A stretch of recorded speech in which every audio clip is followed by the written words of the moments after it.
Design group te kan lo me an chuk chungin an conductor hi kan kom ve nga heta mi pui lam lo hi deu se ka in ron sai thakop maya in buat sai nat po a tha ti chiang khop maya tumen zang ge la hi in zir le tum kwa vel kan zir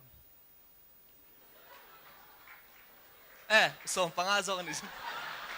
kak kalau cắt chut dọc tất cả cắt chut cái mà cắt dọc hay là cắt lâu cái này về nữa là cái mà dọc hay trai nè anh conductor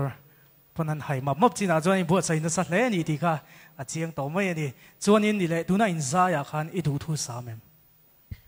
cái đủ thu sám anh đi anh giải trả cái gì cái mà chọn